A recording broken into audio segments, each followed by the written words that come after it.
கிறிஸ்துவுக்குள் பிரியமானவர்களுக்கு ஆண்டவராக இயேசு கிறிஸ்துவுடைய இனிய நாமத்தினாலே வாழ்த்துக்கள். இந்த நாளின் காலை நேர தியானமாக சங்கீதங்களின் புஸ்தகம் 90வது சங்கீதம் 15வது வசனத்தை நாம் தியானிக்கிறோம். அவன் என்னை நோக்கி கூப்பிடுவான், நான் அவனுக்கு மறு உத்தரவு அருளிச் செய்வேன்.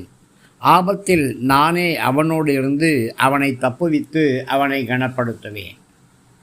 பிரியமானவர்களே, நாம் கர்த்தருடைய நாமத்தை அறிந்திருக்கும் பொழுது, கர்த்தரிடத்திலே வாஞ்சையாய் இருக்கும் பொழுது நாம் அவரை நோக்கி கூப்பிடுவோம்.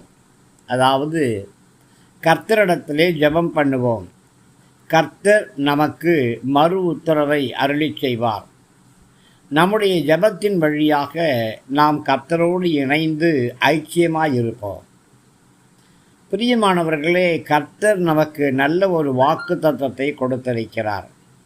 நமக்கு ஆபத்து வரும்பொழுது கர்த்தர் நம்மோடு கூட இருந்து நம்மை தப்புவிப்பார்.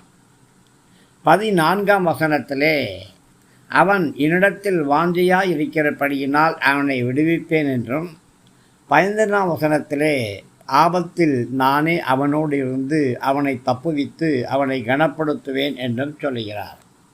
பிரியமானவர்களே, கர்த்தர் நம்மை தப்புவிக்கிறது மாத்திரமல்ல, நம்மை விடுவிக்கிறது மாத்திரமல்ல, நம்மை கனப்படுத்தக்கூடியவராய் இருக்கிறார். ஆபத்து காலத்திலே கர்த்தரே நமக்கு அனுகூலமான துணையாய் இருக்கிறார். கர்த்தர் நம்மோடு கூட இருக்கும் பொழுது கர்த்தருடைய கிருபையும் கர்த்தருடைய இரக்கமும் நம்மோடு கூட இருக்கிறது. நம்முடைய ஆபத்திலே நமக்கு உடனே விடுதலை கிடைச்சாலும் பரவாயில்லை, கொஞ்சம் லேட்டாக கிடைச்சாலும் பரவாயில்லை. கர்த்தர் நம்மோடு கூட இருப்பது நமக்கு ஒரு மிகப்பெரிய ஆறுதல்.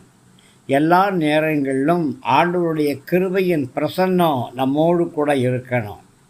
நம்முடைய ஜெபத்துக்கு பதில் தரக்கூடிய கர்த்தரை நாம் சொந்த இரட்சகராய் வைத்து கொண்டிருக்கிறோம். நாம் அவரை நோக்கி கூப்பிடும் பொழுது ஜெப ஆவியை நம்ம மேலே ஊத்துறாரு. நம்ம பாதுகாக்கிறாங்க, நம்ம பராமரிக்கிறாங்க. அவருடைய கிருபையும் இரக்கத்தையும் நமக்கு வெளிப்படுத்துகிறாங்க.